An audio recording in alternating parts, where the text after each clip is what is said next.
there's the light. I guess we're rolling. So, morning. Hey, everybody. Dr. J with my sidekick, Cameron, and we've got a guest today.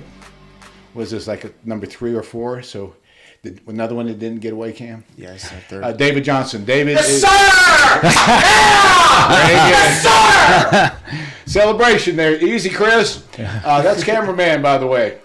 So, hey, David came in the clinic. Tuesday. I'm sorry. Yeah, Tuesday. This past week. Yeah. And we were chatting, and he's familiar with the podcast. So he had an opinion. I said, well, bring it and opine. So here we are. We're going to touch on this sad catastrophe, I guess, whatever we want to talk about. That's the Charlie Kirk passing this past week. And just try to, let's get into what's going on here, sort of type thing. Because that's the thing that I've seen people coming into clinic, or just people I'm talking to. The question is, what's wrong with society today, people? What's going on? What's going on in the world today? It's shocking, but it seems like that question's coming up more and more frequently today. We also had the situation in North Carolina. It's really, people, where is the disconnect today that just seems so much more prevalent than, 50 years ago. So, again, great guy, was passing along a great message and got silenced. It's kind of a sad situation, but, what's changed, people? Opinion? I mean, I think there's a plethora of things to look at here, but what you got, David? Mental health is different for everybody. I'm fortunate that that's not an area in life that I struggle with. I don't have deep anger issues towards anyone. I don't have mental instability. I don't think that's something that I would wake up and do based on my daily schedules and the way that I live my life. It's just not an area I struggle in. I don't know if that is something that was a planned attack way ahead of time, if it's something that just happened at random. Were there other people this guy was working with? I don't know. There's a lot of questions there. There's evil happens on many different levels. Maybe there's no regard for human life. Maybe there's no value for human life in that man's mind. I don't know. Well, that man's mind, and again, like I said, compared to 50 years ago, it seems like every day there's something new popping up. Because that was Wednesday, correct? And I think, was it Monday or Tuesday where the girl from the Ukraine? Stabbed on a train. So again, the same day, Denver, there was a school shooting. The same day. Yeah. So. It seems that we're losing our conscious, fundamental compassion for each other. So that natural consciousness there, and also that conscious spiritual love for each other. Yeah. And a little deep on that one there, but I mean, where has this faded off to? Again, too, we got so much online violent rhetoric going on out there too. Mm-hmm. So we didn't 50 years ago we didn't have the internet, so we didn't have a lot of this stuff, but with the violent rhetoric online, it only makes sense that the violence is going to present itself offline, right? Or, if you will, the violent actions are going to show up in public. Because people, and like I was telling you, you and I were talking about this, where you had a lot of this, throwback with some of the news people who got fired over, what they were putting online, firemen and policemen and stuff like this, right? And you and I were talking about this, is that, back 50 years ago, if you had an opinion and you went to work and you voiced that opinion about this type of situation that with Charlie Kirk, you might voice it to a colleague, and then they might voice it to somebody else, and then your boss might get wind of this, pull you into the office and say, hey, what's going on? I hear this, this, and this. And of course you could say, oh, no, they took that out of context. I didn't say that, I said this, and you may still hold your job. But today, you throw it up there to the world on social media, and there's no backing out of that, right? So, and the other thing was, because of this bubble that we're in social media wise, and I'm not privy with this stuff. I'm 65. I barely know how to work my cell phone, all right, straight up. So, I'm just saying from what I'm seeing here, what happened over the last 50 years? Well, on the internet now, you can have an opinion, and you voice that opinion out there. And let's say there's 300 million people that might be on the social media. All it takes is 20 or 40 of them to respond back to you, and a lot of these people think, well, this is the way the whole planet thinks. So I should be able to say what I want because everybody else is, feels the same way I do. Because 10 or 20 people to them is the world. Do you think in this little bubble that people are lost in? And it's not reality. Well, do you think people will say things on social media, typing behind a computer screen, that they wouldn't normally say to your face? Oh, that's true in the world. You know that. Hey, it's sort of like the same thing you'll say in your car at a red light about somebody who agitates you. Right, but when you really get out and say it to their face, yeah. So I think there's a lot of disconnect in that. I grew up in a really good setting growing up. There was a lot of kids in my neighborhood, a lot of boys to run around and play with, and we were younger, we'd have disagreements. You maybe even get in a fist fight or so growing up. That's just part of it. And then the next day you're back on your bikes or skateboards hanging out again and being friends. And I don't know if that still happens today. I don't know. Well, we can say for sure. I think I was like the last 5 years of that. Yeah. Actually, I don't know. There's good lessons out from in that. Springville where I grew up, it's like small towns are like 10 years behind. Yeah, so like kids, so that happened, yeah. Yeah, it's like they're maybe longer. I don't know. They still have phones out there and stuff. I'm not saying they like play with rocks, but like they definitely still like play outside and stuff more so than kids around here, I think. Yeah. But I don't know. My buddy lives in Bluff Park and he said it's still like that. The kids are out playing and stuff. Yeah. But we have that. a lot more kids are just playing. So apparently the shooter, That was a good point there. This shooter, he goes to college, right? And I think he only stayed for a semester or whatever. He comes back, and he locked himself inside. Apparently, from what the history shows, is that he was doing a lot of social media stuff, not getting out.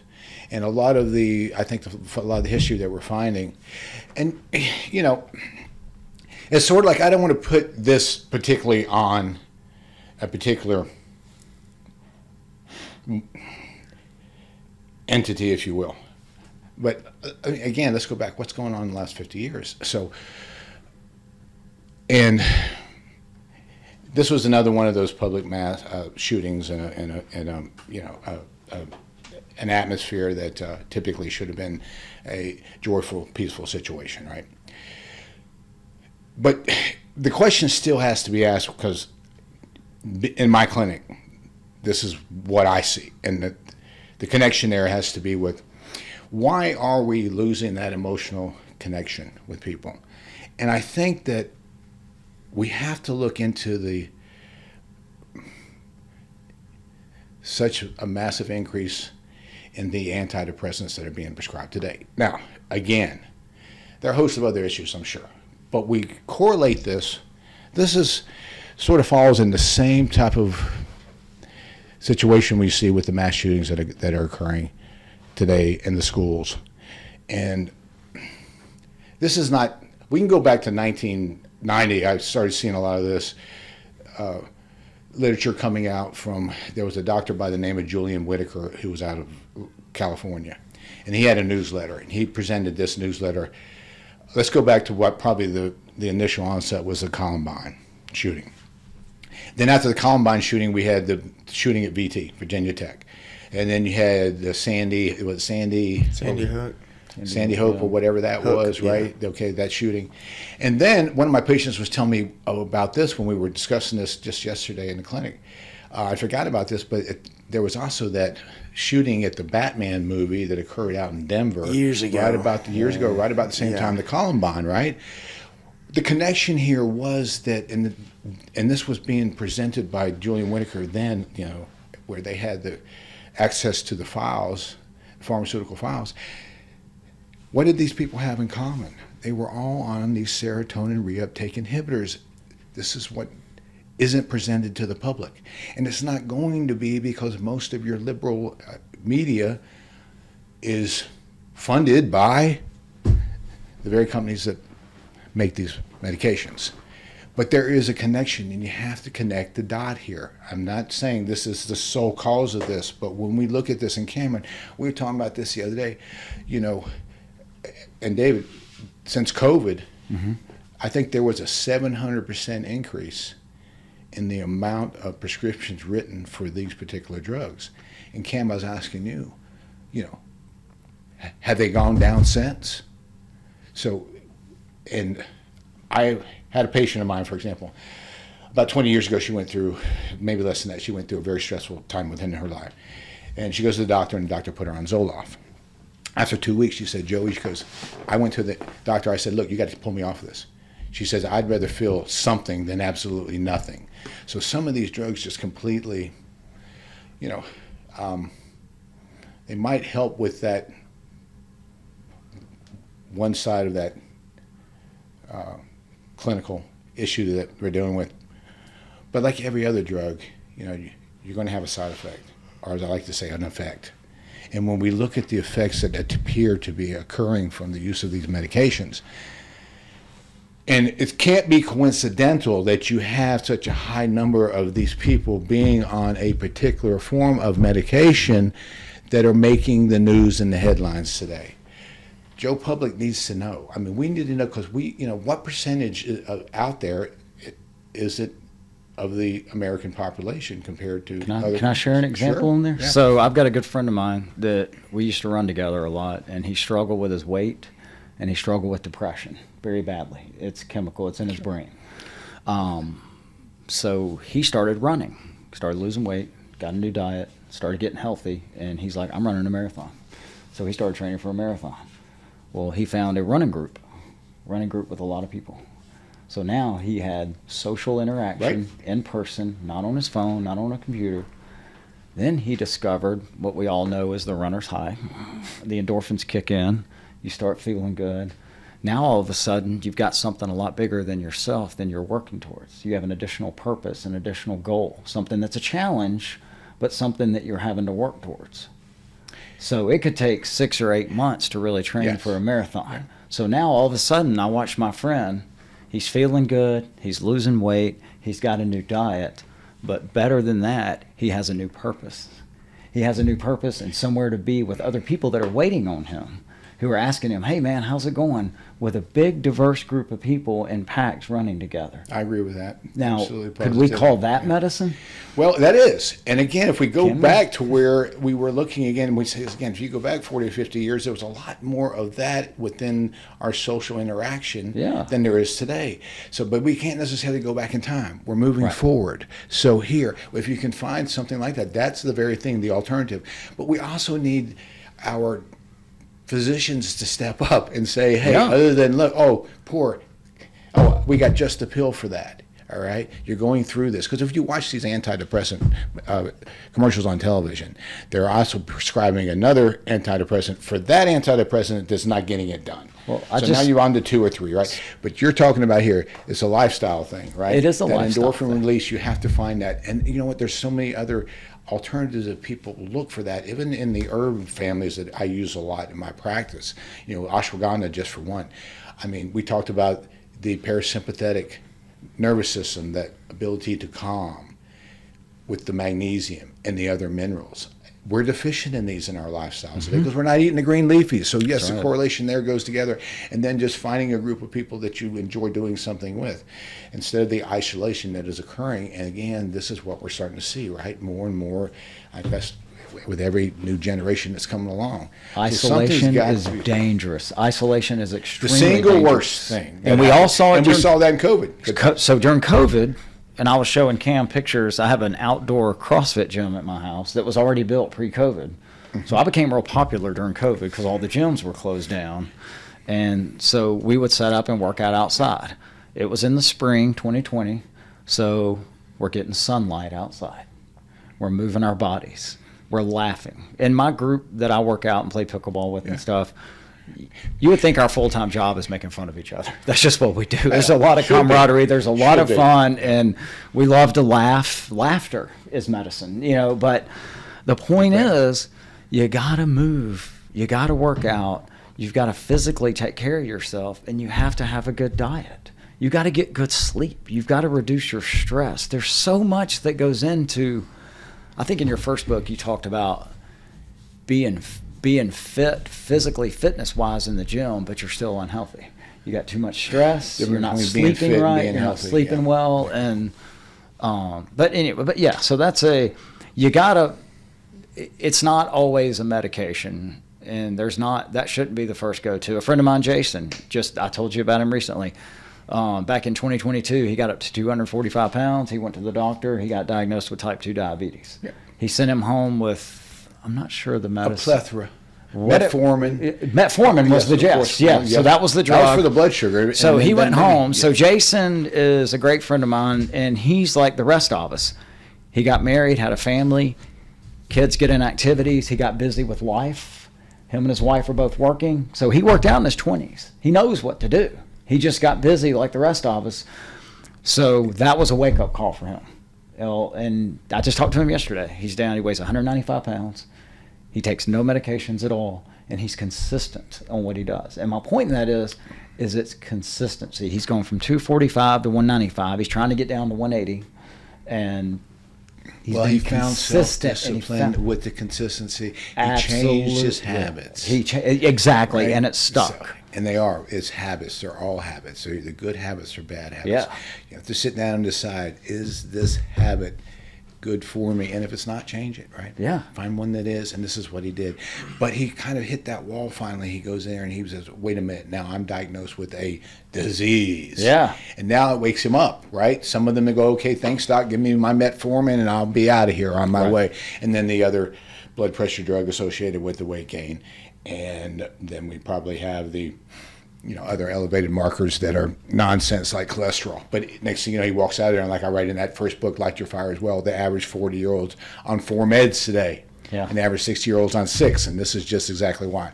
And again, now remember, I also have, I kid you not, I have the 18-year-olds on 20. I tell you it's true. And when that usually happens, I'm seeing 3 antidepressants on some of these kids that are still in their teens. So again, it's just part of our society. There's a connection there, and maybe this situation with Charlie will bring some of that to light. I don't know though, because again, this kind of stuff has been brought up before, and it gets silenced and put away. And we, as a country, sadly, we tend to forget all too quickly. Yeah. Okay. I mean, 9/11, 24 years ago, yesterday or the day before? Yeah. And it's sort of like, it's almost on the back burner. So again, we tend to we have a short forgive and forget a little too quickly, yeah, right? That's right. Or actually, get back into, come out of the moment and forget about the reality that is not by any means real, in my opinion, today, right? So some change needs to come. So maybe something good will come out of that. It kind of depends. But what we saw with the media is that there was a lot of negativity brought out of this situation as well, and it's just it was sad to see that. But that's where the mindset is, and that's where the hate is within this country. So again, let's get connected again, consciously with each other, right? Human connection. And you're not going to do that through medication or any other thing that you're doing to disconnect yourself with reality, whether it's alcohol, whether it's drugs. Again, we talked about this fact where everybody seems to think, they get home in the evening and they got to take the edge off. The edge of what? Well, it's real, because what happens is they'll get home after whatever we're doing during the day, and then we have this time we're not doing that thing 24/7 or at work that keeps us going, and then we get home, we sit down, we think, okay, well, I'm not having to perform this anymore. Now I'm in my head and I don't like it in here, right? How many people today, sad in our society, but when we look at how many people are not on some kind of mind-altering something every day, right? They can't be alone with themselves. Sad situation, because for some people, Cameron and I joke with it, but it's scary in here, right? But it's reality. It is. So Doc's preaching now. Yeah, I was about to say, man, that's I can get on that box. I can get on, but here again, let's reel this thing back in again. But anyway, I hope we find something here on this one. Again, we got to look a little deeper than just what you see on the surface. Yeah. So, and like you were saying with your friend, who I see this a lot in my clinic. You can change your life with that, but somewhere along the way, you've got to come and understand that it's for us to do. We've got to make the change. All right. It's not going to be in a pill. It's not going to be in a capsule, and we can't eat our way into it because we're going to wind up having to eat our way out of it as well. Right? I think the intensity level that it takes to get there. I don't know if people can actually view it as, if your primary goal is to lose weight, you got to view it 1 pound at a time. How do you eat an elephant? 1 bite at a time. You got to view it like that. And I think in their minds, maybe they think it's just too hard, it's too difficult. And it is. I mean, anything in life worth having takes discomfort. And effort. Change itself. Change is hard. Change is hard. Yeah. Listen, on my routine, I got my morning routine, and I'm getting older, and it's getting worse too. I'm like, don't. Well, routine is so key, and if you look at most people who are successful, what you're talking about have a routine. But what is your routine? Right? That's the question. Well, what is your routine? What is your routine? What is your routine? What are your habits? That's right. What are your habits? Some people, that routine, can you really call that a routine? Right? That's right. Yep. But that's right. If you put that together, and you have to make an effort of it. Yeah. Again, it's like you said too. It's sort of like climbing that mountain. It's one step at a time. That's it. And it's not until you get just about halfway up there that you can actually turn around and see your accomplishment, or your vista, if you will, right? And then eventually you get towards the top, and now you're shouting to everybody at your accomplishments. But you have to do that one step at a time. But in the beginning, you're looking at nothing but dirt on your way up. Well, and you have to know, too, that on the journey, you might take 2 steps backwards. Don't go back down. Keep climbing. That's right. Yeah. So, sorry, stay on the focus. That's right. Cameron, what you got on that? Yeah. Did you ever Google that, find out what that percentage was nowadays of these antidepressants? Like how many people are on them? Yeah, well, I mean, as far as what that increase was, did you get that? I don't know. I'll look up. How many of the population? I think that would be almost impossible to really determine. Because, when you think about that antidepressant, like we're talking about, for some people, the antidepressant might be a joint, Well, COVID changed. COVID, man, bottom of a whiskey bottle. I specifically remember church was closed and the liquor store was open. How my gym was, the gym was closed. So the gym was closed, but McDonald's was open. Let's think about that for a minute. The church is closed and the liquor store is open. What? Yes, the liquor store was open. What about... And fast food was still available. Matter of fact, and then think about it too. Fast food picked up huge during that time. Man, everything became, and of course, we all went inside. We all got obese. It just got weird during that time. And I was like... And I'm telling you. Everybody's trying to navigate. Our kids at the time...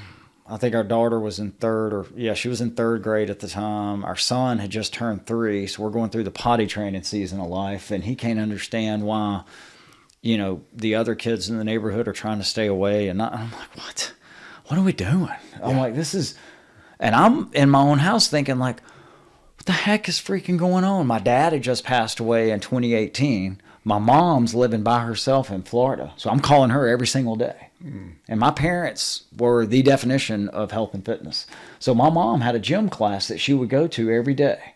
And I believe out of that yes, the physical fitness side was good, but it was also the social side of it that which helped Florida keep her did alive. a much better job than the rest of the country. But she, for a while, was alone. So I made sure that I called her every day. And we would have conversations and we would talk. And she stayed healthy throughout the whole thing, but it was just, I mean, you can't take away people's social life because then you're just alive. You're not living. You're just here.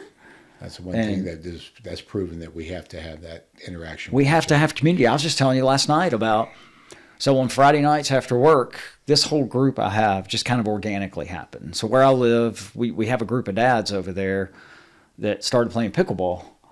And it grew and it grew. So now there's a whole text message thread going on, and the smack talk starts on Wednesdays, about Friday and Saturday pickleball. But it's fun.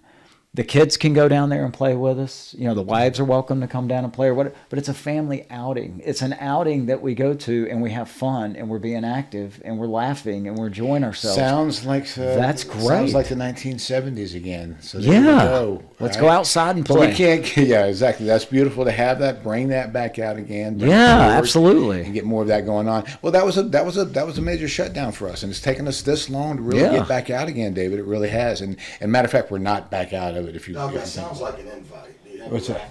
racket? Dude, that is a total invite out there. So yeah, there you go. You know, I don't know the pickleball. I'm not. I don't. Okay, I guess I thought that was like another 10 years down the road for me, David. Nothing. I know because you're about 10 years younger than I am easily, so maybe it is. Okay, That's some smack talk. that is some smack talk. So I'm a racquetball player, and I don't know. I'm still getting after over so that we kind of muscle from when I ran on the beach there 2 weeks ago. So we kind of poked at it for a little bit and kind of had some fun with it. And then I played my first game. I'm like, man, this is awesome. It's like full size ping pong. That's kind of the way to look at it. It's tennis good. Yeah, with half the court, I guess. Yeah, it's great, man. It's awesome. Yes. And that, you find a lot of people, that what's really great about it, some people take that very seriously, especially the retired tennis players, right? This is their new go-to. I think it's so popular because it's great exercise. Yeah. You don't. I mean, tennis ball. If you didn't grow up hitting a tennis ball, you can't hardly start doing that late in life. That's right. No. It's a very specific. It's a skill. Yep. It's hard. Specific, just to serve. Absolutely. Yeah. You're totally right. Yep. Eye-hand coordination, big time. Got that. Yeah. This is everybody can show up, man. It's I got great. beat by like a 350-pound dude, and I have not played since. I was like, I'm not. I refuse to do it.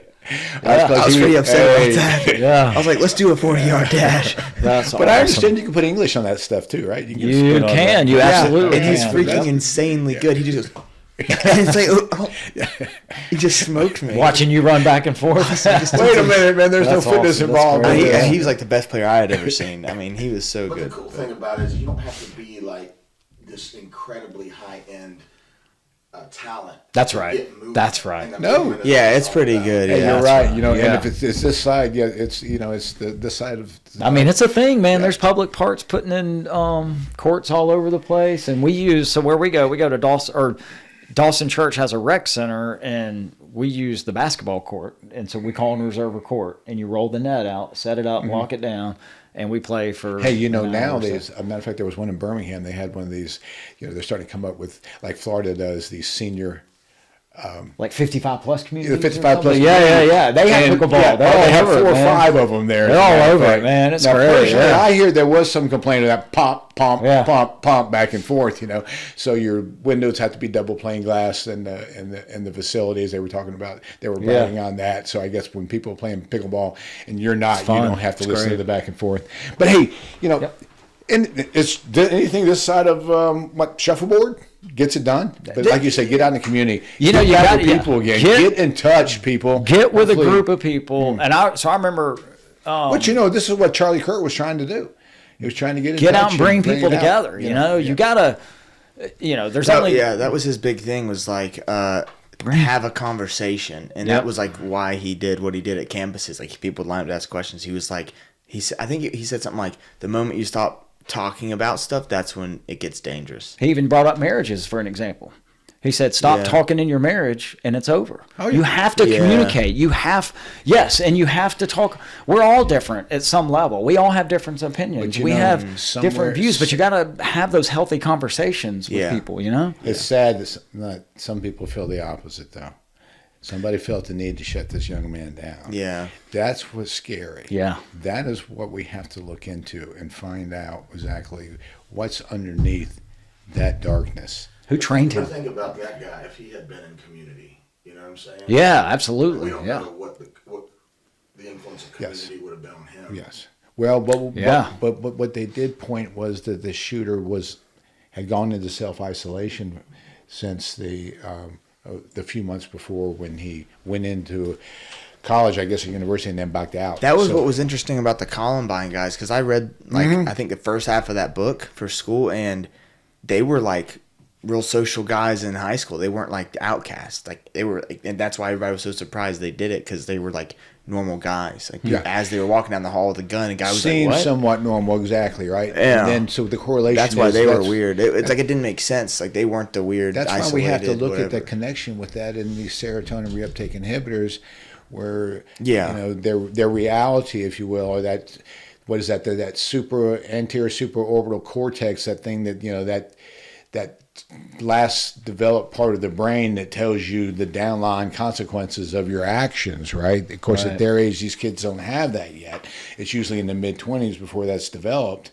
And so the right or wrong, they might know something is not right, but they don't necessarily see the downline consequences of the wrong once they do it. It's also that, And then you put a medication in on top of that shuts down their connection with reality. and your brain's still developing and all this stuff. Yeah, that's what I'm saying. Okay, so I did pull up the numbers on that, and for SSRIs alone, 2015, 12.7 to, it's around 13% ever since 2015. It's a state 2015. about that. Yeah. Okay. Yeah, that's 11 years ago now, right? Well, no, it's actually down a little now. It's 11.5% now Oh, really? of people. I'm But surprised. if you add in all Good.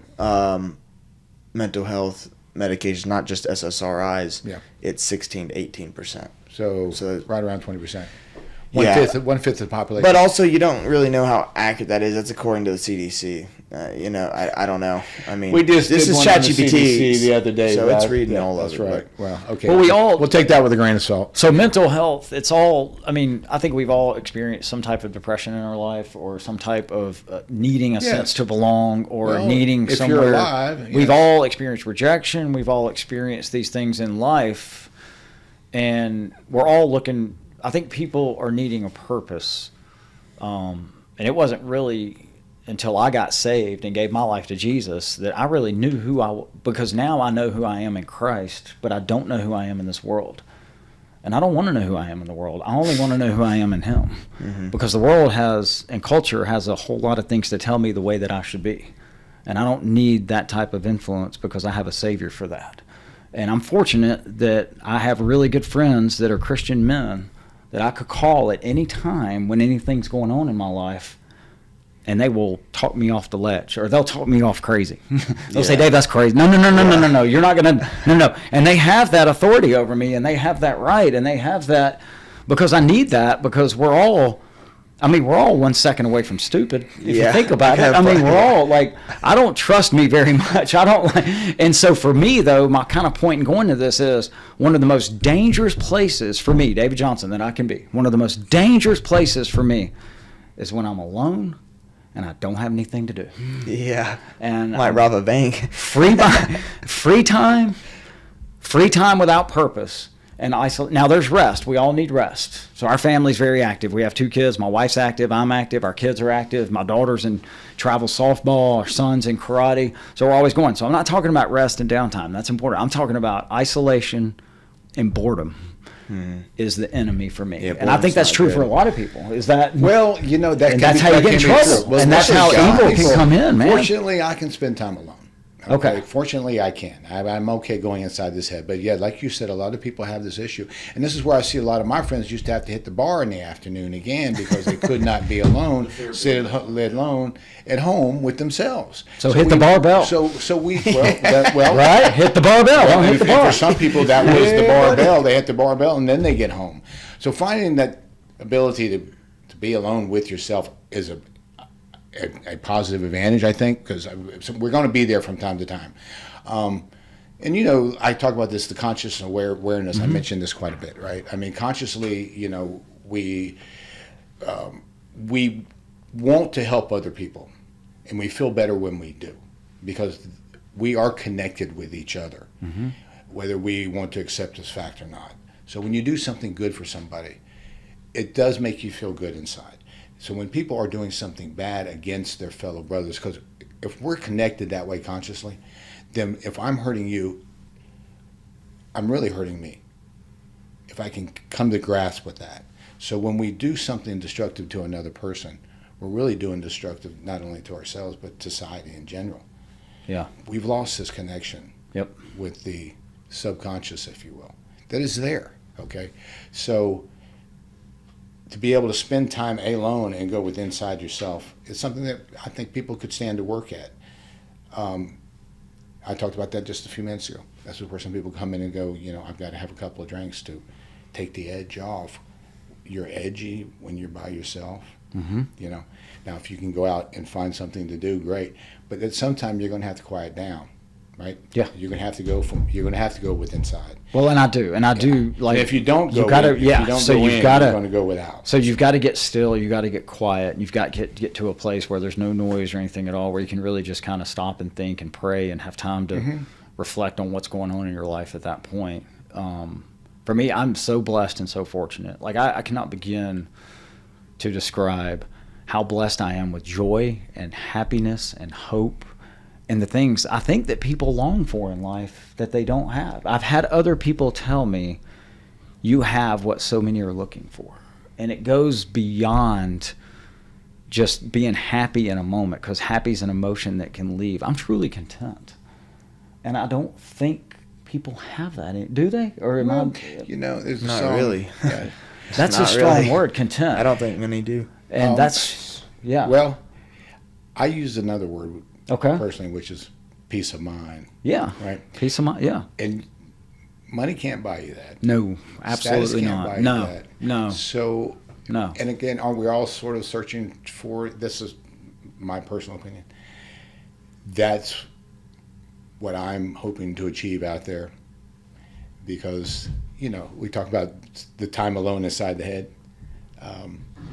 I feel like there's some things that I need to get done that I actually have gotten done. Yeah. I need to come to that reality again and stop chasing some of those things that inside this head aren't going to bring me that peace of mind, and I have to come to that reality. You found that? That's great, because I got you by about 15 years, maybe more, right? So yeah, if you want to write that book, I'll buy it. Okay, let's do that. Yeah, because we all got a book inside of us. Trust me. It's been written. Those are, It has been written 7,000 years ago. By the way, I got that from Paul. Paul said he was content regardless. So, Good point. yeah, that's right. Okay, yeah. You know what? Maybe I do need to get that book back out again. It's a great book. Oh yeah, you learn something from it every time. That's you open right. it, for sure. All right, brothers. Well, listen, that was a good one, man. We can go again. I mean, let's try to keep it short and sweet to a degree, because we want to get people a chance to take a breath and take in all of that, and maybe look forward to hearing us next time. I don't know. We'll see. So, if you will, again, opine, hit that like button, whatever that Comment thing is if you at the want bottom. Dave on Yeah, again. Exactly. They'll probably be like, please don't ever bring Dave back again. All right, if you want, Anybody but Dave. That's what they'll say.